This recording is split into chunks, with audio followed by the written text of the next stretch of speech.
Alhamdulillah ala ni'amillah, ashhadu an la ilaha illallah wahdahu la syarika lah, wa ashhadu anna Muhammadan abduhu wa rasuluhu la nabiyya ba'dah.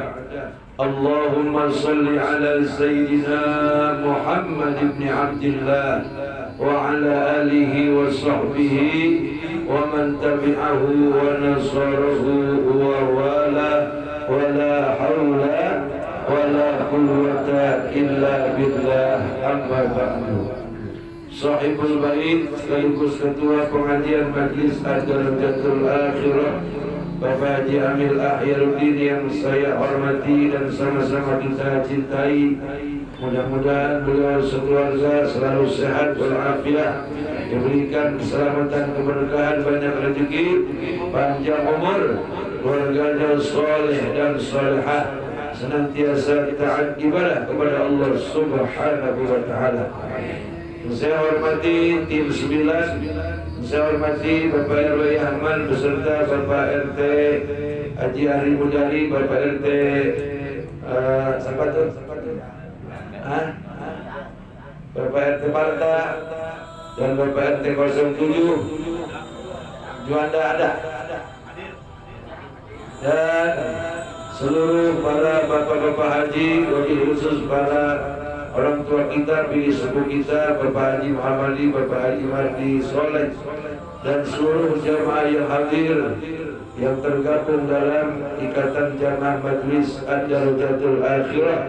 Mudah-mudahan kita semua dikasih panjang umur, sehat lahir dan batin, disembuhkan daripada segala penyakit, dibanyakin duit kita, dimudahkan segala urusan kita. Mau korban supaya korban kambing, sapi lagi kena antrak. Mudah-mudahan keluarga kita sakinah mawaddah warahmah, dan Allah jadikan semuanya soleh dan soleh.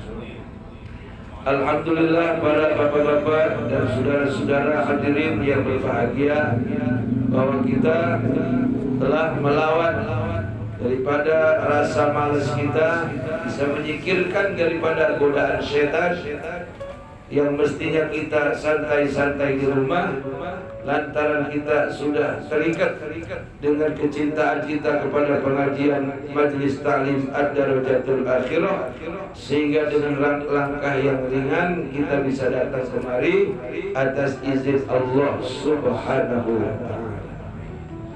Man salaka tariqan yaltamisu fihi ilman, sahalallahu lahu tariqan ilal jannah. Siapa orang yang berjalan dari rumahnya menuju ke pengajian-pengajian, maka Allah akan mudahkan baginya untuk jalan menuju ke surganya Allah Subhanahu wa ta'ala. Man intaqala liyata'allama al-ilma ghufira lahu qabla an yaqdi. Siapa yang baru saja hendak berangkat ngaji, sebelum sampai ke tempat ngaji, dosanya sudah diampuni Allah Subhanahu. Bahkan 1 jam kita duduk di majlis ta'lim, dengerin ngaji yang diawali dengan zikir, diawali dengan baca selawat, kita dengerin ngaji sambil nyender, sambil ngerokok. Walaupun kagak nulis, walaupun kita apa yang disampaikan kagak paham, itu sama dengan pahalanya sholat 1000 rakaat. Itu sama dengan berkorban 1000 ekor sapi. Tuh, ngaji doang tuh 1000 ekor, beli satu aja dek mati. Kudu patungan ya, satu aja kita beli sapi, kalau bukan dapat gusuran nggak kuat. Kudu patungan. Ini duduk sejam sama juga kita berkorban 1000 ekor sapi, 1000 ekor onta. Sampai kalau yang mahal itu masuk 100 juta harganya, sampai lemosin apa ya? Lemosin ya. Ini dengan duduk ngaji itu pahalanya sama dengan 1000 ekor sapi yang kita korbanin untuk Idul Adha, untuk berjuang di jalan Allah Subhanahu. Kalau kita bisa melihat Malaikat-malaikat merendahkan sayapnya, mayungin orang yang pada jalan ngaji dari rumah ke tempat pengajian. Alhamdulillahirabbil alamin. Seluruh ikan-ikan yang ada di laut ngedoain buat orang-orang yang pada ngaji, buat orang yang hadir di majlis-majlis ta'lim. Satu sedekahnya dibalas 10 oleh Allah Subhanahu. 50.000 yang dia keluarin untuk arisan sedekah itu dikalikan dilipatkan 10 jadi berapa? Hah? 500. 50.000 dikali 10 dikalikan 10 500.000. Subhanallah, Allahu Akbar. Ada ruginya gak kira-kira? Nggak ada ruginya. Belum lagi ahli kubur yang rumahnya ditempatin buat anaknya pada ngaji. Ningkong kita, bapak kita yang udah pada mati, semuanya bersyukur kepada Allah Subhanahu. Semuanya ngedoain mudah-mudahan anak gua pada sehat, rezekinya pada banyak, harta warisan gua rumahnya dibuat pada ngaji. Alhamdulillahirabbil. Begitulah bapak-bapak dan saudara-saudara, pentingnya kita duduk di majlis taklim. Semuanya tidak ada yang disia-siakan. Satu langkah dibalas dengan 10 pahala. Man jaa bil hasanati falahu asyru amsalha. Siapa orang yang datang dari rumah kemarin niatnya ngaji, niatnya arisan sedekah, niatnya nuntut ilmu, maka setiap langkahnya dibalas dengan 10 kali lipat oleh Allah Subhanahu. Makanya mudah-mudahan nih, kalau kita pada rajin ngaji, penyakit jauh, amin. Terus kantong, penyakit kantong juga mudah-mudahan jangan sering-sering, jarang-jarang aja. Sebab itu penyakit kantong lebih berbahaya, alias penyakit kanker, alias kantong kering. Itu lebih berbahaya daripada kanker beneran. Kalau kankernya cuma seminggu masih lumayan. Tapi kalau kankernya sampai berbulan-bulan, taksiran diomelin ke Billy, betul nggak? Hah? Bisa kata Billy, bang, lu pergi aja deh bang, kemana kayak gitu. Kita punya penyakit kanker alias kantong pada kering. Makanya dengan pada rajin ngaji, mudah-mudahan rezeki dikasih gampang oleh Allah.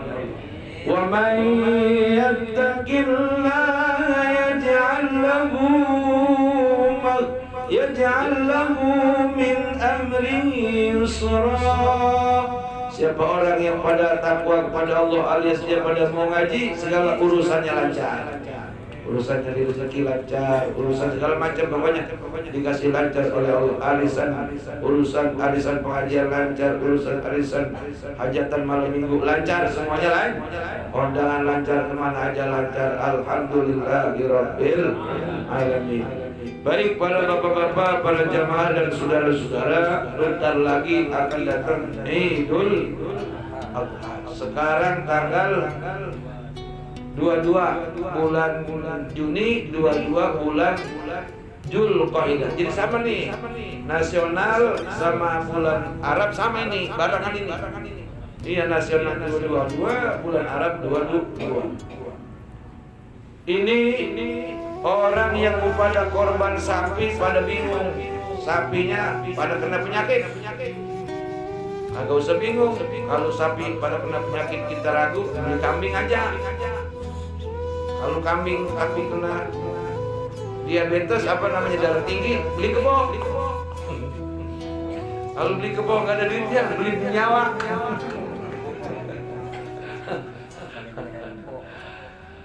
Pada dasarnya perintah kurban itu yang dipotong adalah kambing pak, sapi, kebo, onta ngikutin. Mana pecamat? Oh iya dia, pecamat di Ambas. Sehubungan kita pada khawatir, katanya kalau makan daging kambing darah tinggi, padahal kagak pak. Yang menyebabkan darah tinggi bukan daging korban. Hati kita nih kurang beres. Penyakit yang ada di badan bukan sebab daripada makanan, dari sebab pikiran yang kagak-kagak terlalu banyak. Betul kagak? Coba lihat tuh orang susah. Orang susah yang makan sore pagi kagak, itu penyakitnya jarang.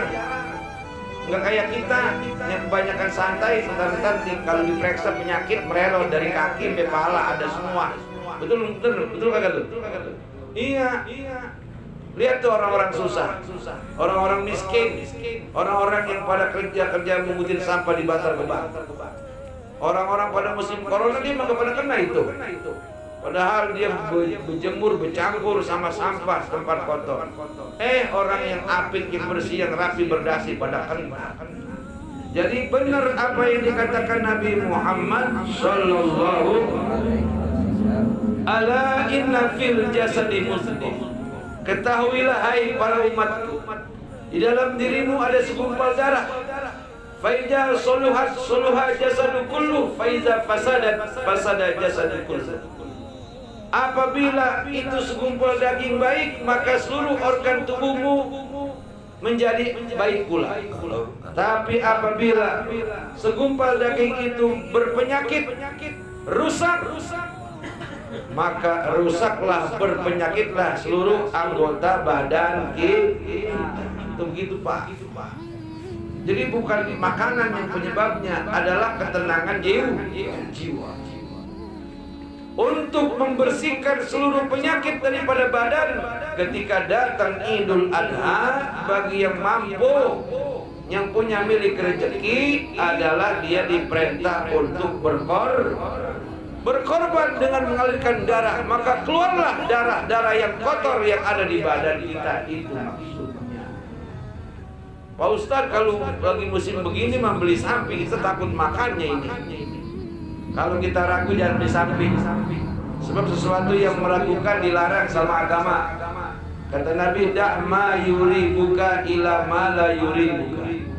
Tinggalkan apa-apa yang meragukanmu dan beralih kepada yang tidak meragukanmu. Kita hitung aja, kalau sapi banyak berpenyakit, kambing kena gak penyakitnya? Enggak, kambing mah ya?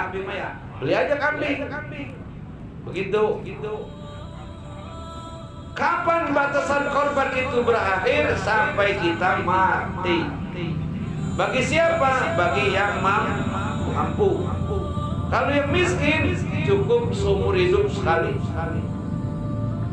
Kalau yang mampu, selagi dia hidup, selagi dia masih banyak punya milik rezeki, selagi kontrakannya masih terisi, tiap tahun dia korban. Gak kuat sapi, kambing.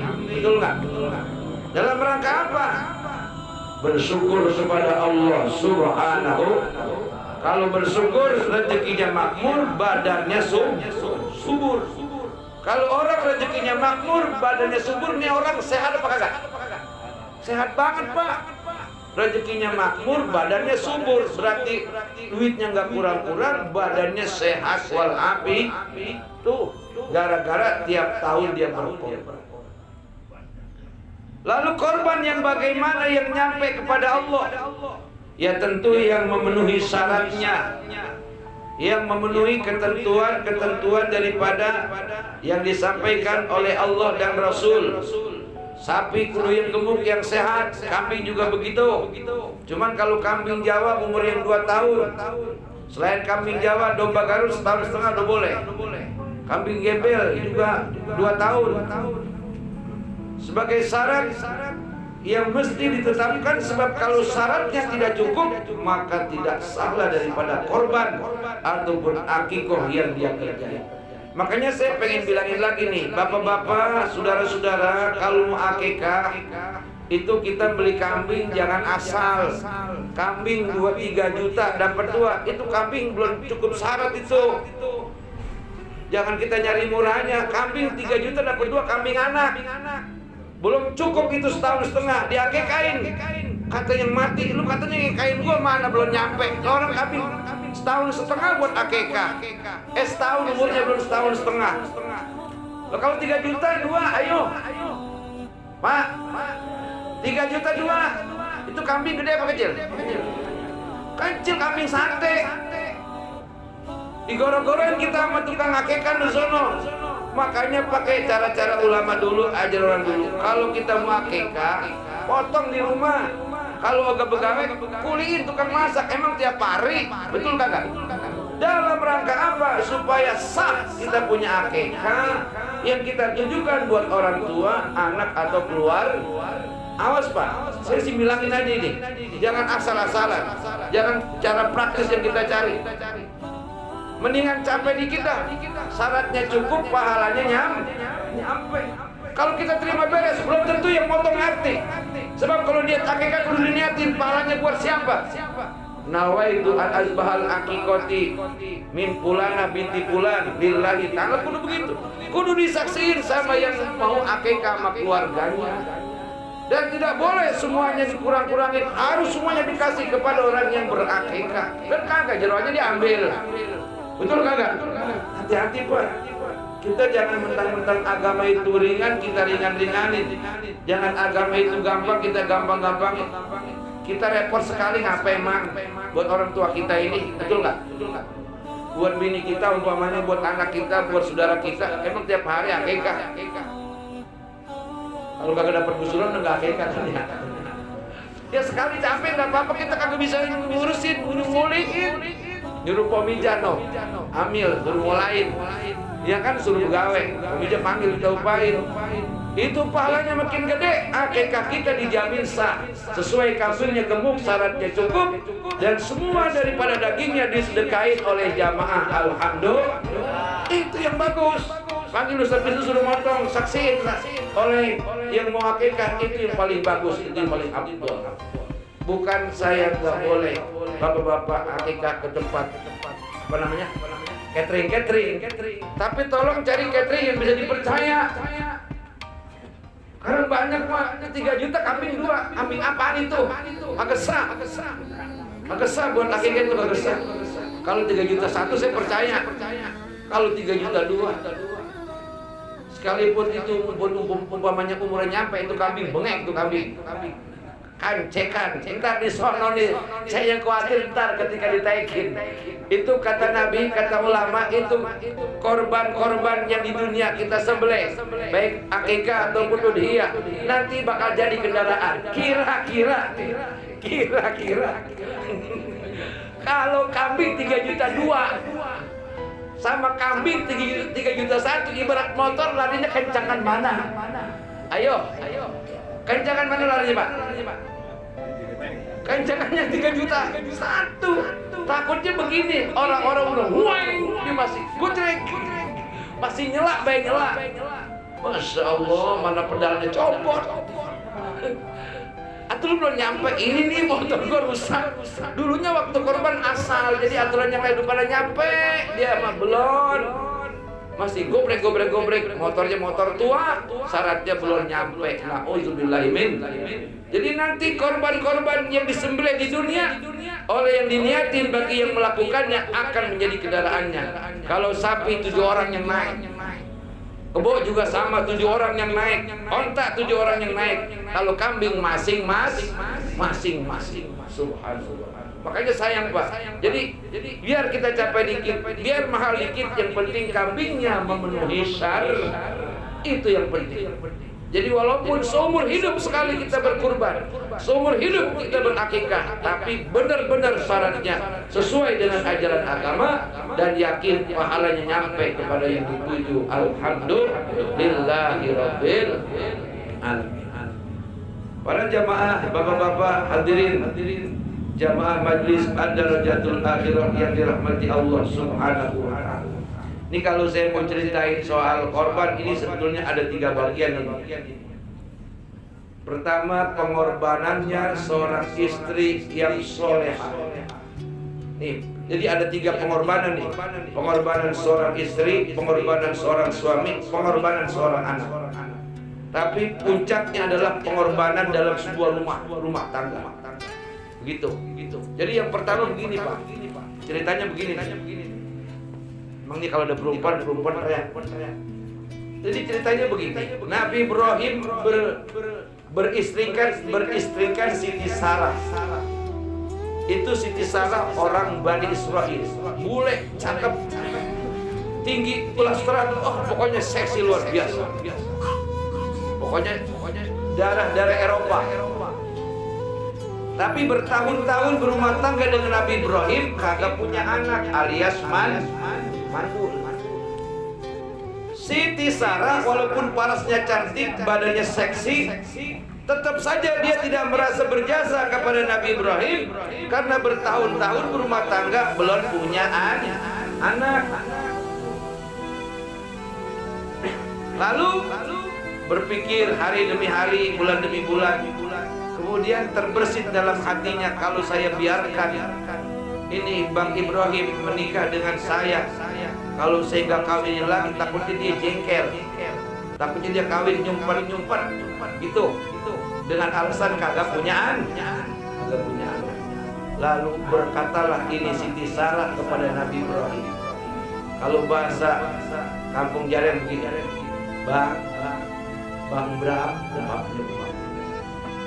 Bang Ibrahim, ada apa Sarah? Saya mau ngomong sama abang nih. Dia mau ngomong apa? Kalau biasanya pakai ngomong sama abang.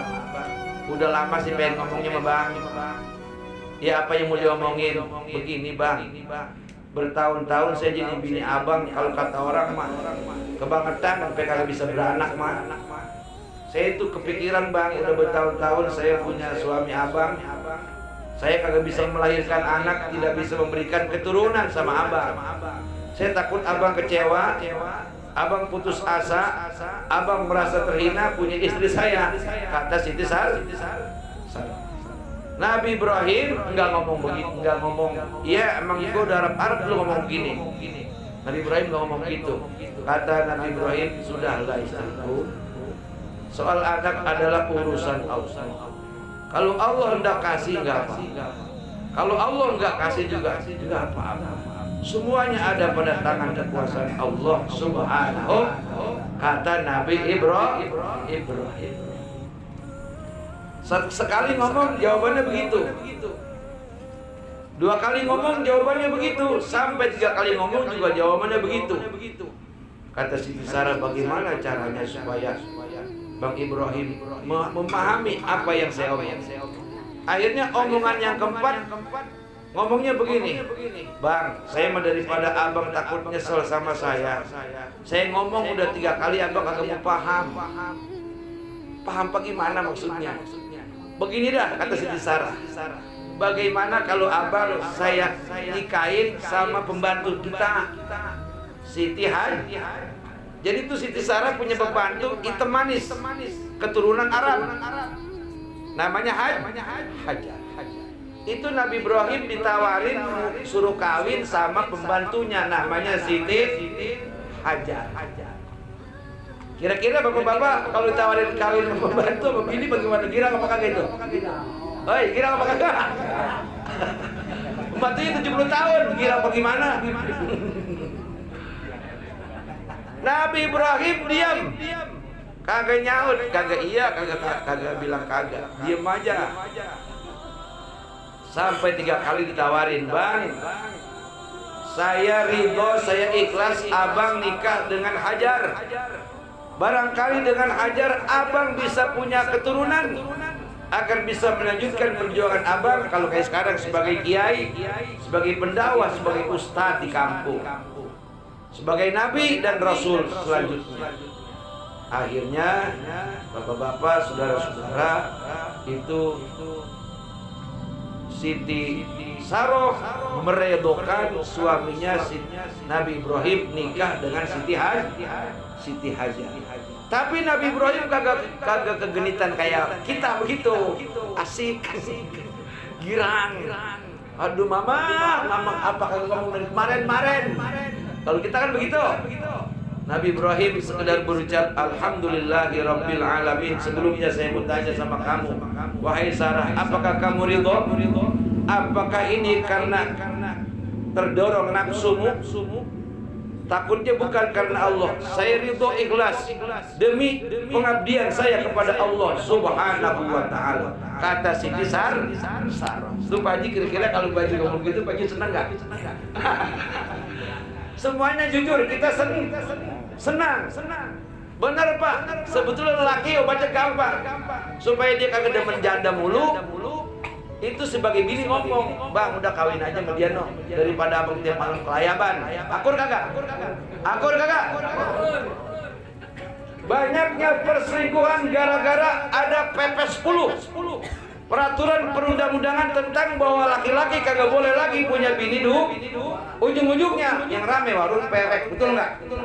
Yang rame perselingkuhan, betul kagak? Coba kalau bini semuanya pada redo mah aman kampung, aman nggak? Ini mah cerita bener, ini mah ini cerita bener. Di negara Maroko, tahu Maroko Pak? Tahu lah Maroko, Timur Tengah. Di sono malah kalau laki-laki punya istri satu didenda. Sebab di sono jumlahnya lebih banyak perempuan ketimbang lelaki.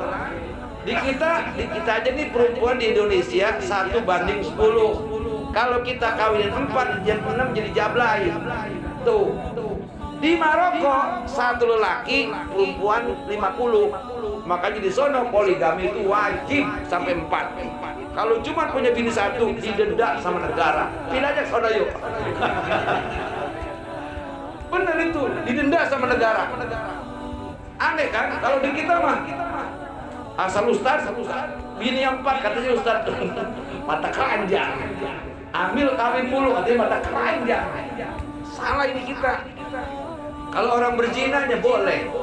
Padahal ini semua setuju kagak nih? Kalau bini kita istilahnya mengizinkan. Daripada saya takut abang kayak orang-orang gitu gila perempuan, mendingan abang kawin aja dah. Udah makanya Pak, berdoa kepada Allah. Mudah-mudahan bini kita ridho. Ini mah ngomong bener Pak, bukan ngomong lelagaan. Ngomong bener ini Pak. Kira-kira Pak, nih kalau misalnya suami pada bener-bener diridhoin sama bininya nikah lagi, aman nggak kampung? Banyak jablay nggak? Nggak ada Pak, nggak ada jablay. Ya ada sih, ada cuman 1-2 dah. Warung perek juga nggak ada. Bagaimana warung perek mau ada? Lo orang lelaki punya bini 4, ini mau ngapain lagi sono, betul kagak? Kan yang puyeng mau bini 1. Mana men, mulu tiap hari men. Asal kita habis minum jamu, men. Kita mau tabok bini. La ilaha illallah. Asal kita habis minum jamu, men. Perasaan lu baru kemarin lu men lagi aja. Ya, dulu nyiksa gua.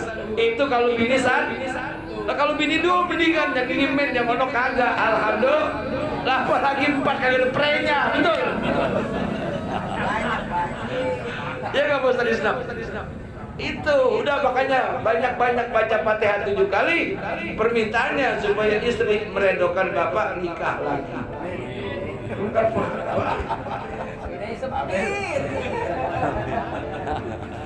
Ini agama nih, saya bukan ngabul bukan. Ini agama begitu nyuruhnya.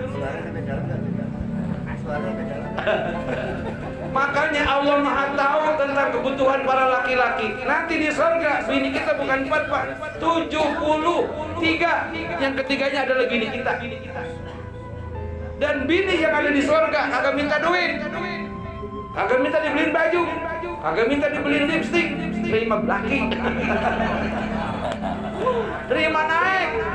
Subhanallah, subhanallah.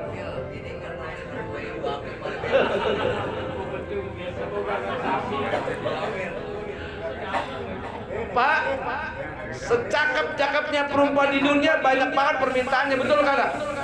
Makin cakep, makin biayanya makin gede. Perempuan di surga para bidadari, kita terima naikin doang, asal kuat. Kagak men, kagak kencing, kagak kentut, kagak beranak. Selama-lamanya legit dipakainya. Tuh di surga nanti tuh. Insyaallah.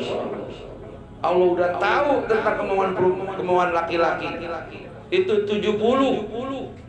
Yang ketiganya bini kita. Bini kita di sono kagak cemburu kagak. Orang setannya udah dipenjar. Jadi Cerita korban pada dasarnya adalah pengorbanan seorang istri atas poligaminya Nabi Ibrahim alaihis. Apa yang terjadi? Nih Pak, saya mau ngomong singkat aja dah. Nanti di pengajian lain baru saya rinciin. Singkatnya, dari pengorbanan Siti Sarah meridhokan Nabi Ibrahim nikah dengan Hajar. Singkat cerita, Siti Hajar dikaruniai anak, kemudian jadi nabi namanya Ismail. Dapat beberapa bulan kemudian Siti Sarah hamil tuh. Siti Sarah hamil. Bener kata omongan kiai, kalau kagak punya anak bertahun-tahun jangan mungut anak, mungut bini. Mungut anak. Hati-hati tuh mungut anak, apalagi beli anak di rumah sakit. Loh, bisa jadi anak bajingan ya. Kita kagak tahu ya, kalau anak ponakan kita mah kelihatan. Anak ponakan, anak encing kita pungut itu mah kelihatan. Kadang-kadang beli di rumah sakit. Kadang-kadang anak sengketa kita kagak tahu. Saking pengen punya anak. Jadi kalau bertahun-tahun kagak punya anak, jangan mungut anak, mungut bini. Kayak Siti Nabi Ibrahim. Allah karena Siti Sarah redo menikahkan Nabi Ibrahim dengan Hajar. Nabi Ibrahim dikaruniai anak dari Siti Hajar, satu anak namanya Nabi Ismail. Siti Sarah juga dikaruniai anak namanya Ishak, juga jadi nabi. Berkah kagak? Berkah kagak? Tuh. Berkah tuh. Masya Allah. Inilah daripada ajaran agama. Ini sumbernya dari mana nih? Sumbernya dari pengabdian kita yang kita baca, ikrar kita, qul inna sholati wa nusuki wa mahyaya wa mamati lillahi. Katakan hai Muhammad, bilangin sama hamba-hambaku, umatmu yang ada di bumi, yang di kampung Jaren, bilangin. Apa bilanginnya? Inna sholati, sesungguhnya sholatku, wa nusuki, seluruh ibadahku, hidup dan matiku, semuanya ditujukan untuk Allah subhanahu wa ta'ala. Jadi kalau semuanya tujuan Allah, udah kagak ada yang dimelangin lagi. Betul nggak Pak? Kita bisa korban nih, duit 2 juta, 3 juta, 5 juta, 10 juta, 20 juta. Udah kita agak melain lagi, orang lillahi. Kalau sudah lillahi ta'ala, udah jangan khawatir lagi digantinya. Masya Allah, itu 700 kali lipat digandakan oleh Allah subhanahu. Bunganya itu dibungain. Dari 7 juta misalnya kita keluarin, itu dikalikan 700 kali lipat, baru itu. Itu luar biasa investasi kepada Allah subhanahu. Lantaran orang sekarang pada kurang percaya investasi kepada Allah, akhirnya investasi sama investor bodong. Pertama-tama 1 juta dibungain 500.000. Dia mikir 1 juta aja bunganya 500.000, bagaimana kalau gua kasih 100 juta? Akhirnya dijual tanahnya sehingga dapat dia duit jumlah 100 juta, dikasih ke investor jahat. 2-3 bulan dikasih bunganya tuh, sampai 5-10 bulan, dan selanjutnya duitnya dibawa akap, lapor polisi. Ya, ada polisi. Udah ada bang, ikhlasin baik. Lah kalau dia di penjara apa dia dipulangin? Andai kata dipulangin, lo kan komplit 100 juta kan kagak, betul nggak? Paling juga 25 juta, ya nangis darah kita, agak bakal bisa balik itu duit, betul apa benar? Tapi kalau kita berinvestasi kepada Allah subhanahu wa ta'ala dengan berkorban, subhanallah, Allahu akbar, Allah akan terus menambahkan nikmat demi nikmat, rezeki demi rezeki, kesehatan demi kesehatan. Penyakit yang di badan kita keluar bersama tetesan darah yang keluar daripada badan kambing ataupun hewan yang kita korbankan di hari Idul Adha. Jadi para bapak-bapak dan saudara-saudara, ini luar biasa pengorbanan. Makanya ini pengajian malam ini judulnya pengorbanan. Harus diikhlaskan dalam setiap perjuangan. Ini judulnya pengorbanan. Iya. Jadi kudu berani berkorban kita. Kalau sudah berkorban niatnya untuk Allah, jangan ngarep-ngarep kagak diganti. Pasti diganti. Pasti itu. Pasti diganti. Janji Allah, innallaha la yukhliful mi'ad. Sesungguhnya Allah tidak akan pernah memungkiri janjinya. Senin ya Senin, Rebo ya Rebo. Kalau manusia kan kalau kagak Rebo Senin. Kalau kagak Senin. Kalau kagak seminggu, 2 minggu, setahun baru dikasih. Pasti meninggal dikasih. Kadang-kadang belaga lupa itu manu. Tapi kalau Allah, innallaha la yukhliful mi'ad. Allah tidak akan pernah memungkiri janjinya. Ini secara singkat soal masalah korban saya terangin, nanti di pengajian berikutnya saya perinci. Demikian para jemaah, kalau udah malam, jam berapa ini? Hah? 8:30 udah cukup dah. Atas tausiah yang saya sampaikan, nanti kita ketemu lagi para jemaah dan saudara-saudara. Ini sekedar informasi. Enggak lama lagi habis bulan Apit, Aji, Surah, Safar, bulan Mulut. Ini saya informasi, sebagai informasi awal, nanti kita ziarah ke Wali Songo yang ada di Jawa Timur. Sunan Bonang, Sunan Derajat, Sunan Giri, Sunan Muria, Sunan apa ya? Satu lagi. Sunan Gresik. Sama satu Syekh Jumadil Kubro. Itu Syekh Jumadil Kubro dekat sama Sunan Bonang dekat. Sama terakhir ke Syekh Khalil, Syekh Munah, kita yang melewati Suraman. Ya, ongkosnya 800, bener sekarang nabung itu. Ya, 5 hari dah sama berangkat sama di sono. Ada. 5 hari kalau kita ini sama cuti dah. Iya. Ya, kurang lebih 5 hari. Tapi sekarang kemarin saya berangkat rombongan dari Buaran Pelen Cikokol. Itu enggak 5 hari. 3 hari 4 malam. 3 hari 4 malam.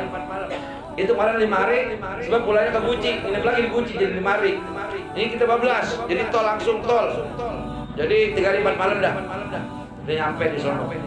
Udah sekarang banyak nabung, Pak. Kita ziarah.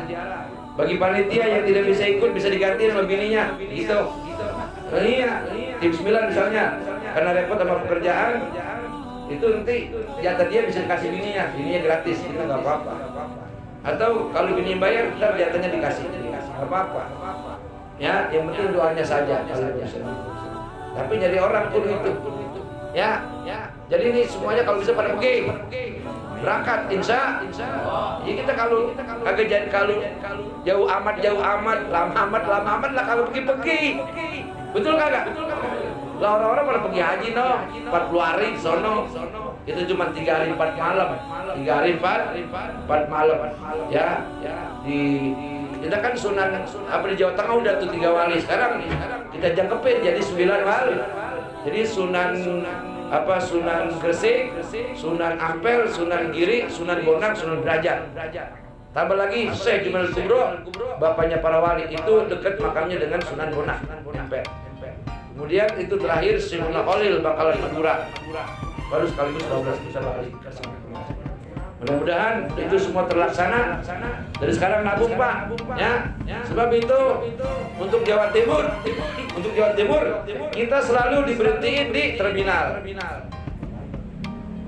Enggak kayak di Cirebon langsung di depan. Jadi kita banyak berompos jadinya. Ada yang naik ojek. Kalau di Gresik kita dikasih mobil elep. Jadi 10 orang naik elep, 20 orang mobil elep untuk ke jarak ke Gresiknya.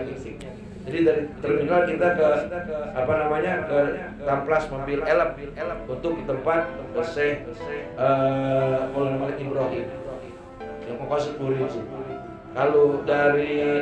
Kalau mau ke Giri itu ada yang naik beca, ada yang naik ojek. Ojek seorang 10.000 gitu.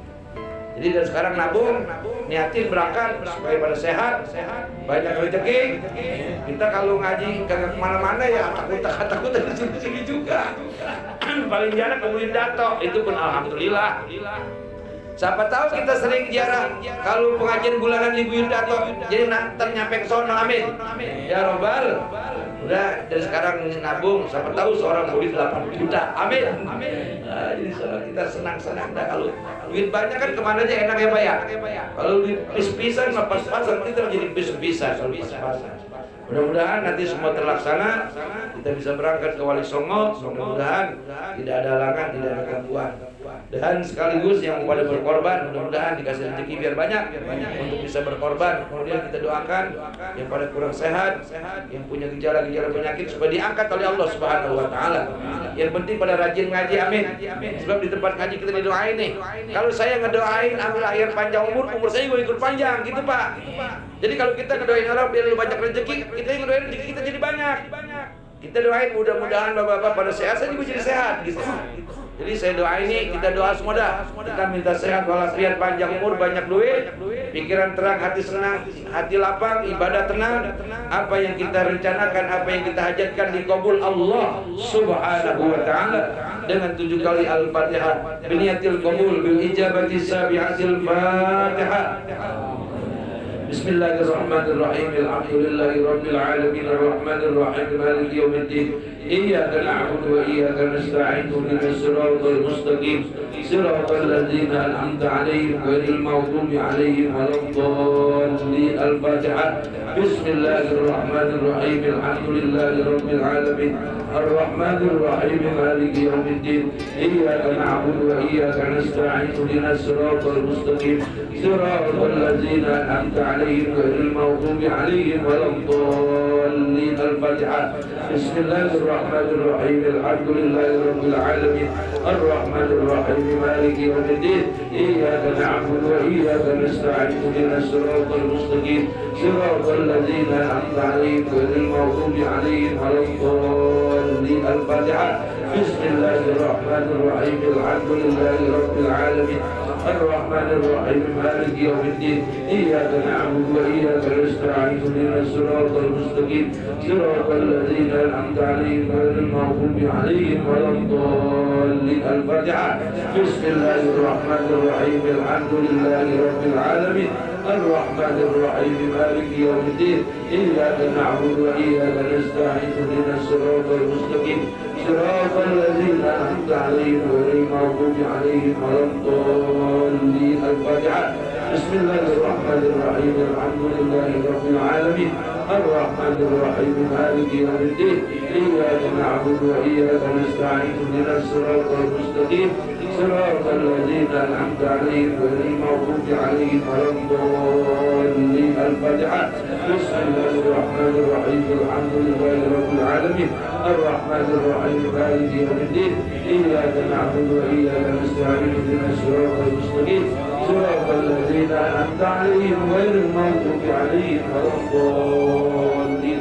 Pada yang terakhir, mohon berbahagia sekeluarga, semoga diberikan sehat walafiat, berkah selamat panjang umur, keluarganya sakinah mawaddah warahmah, anaknya soleh dan solehat, rezekinya dikasih berkah. Al-Fatihah. A'udzubillahi minasyaitonir rajim. Bismillahirrahmanirrahim. Alhamdulillahi rabbil alamin arrahmanir rahim maliki yaumiddin.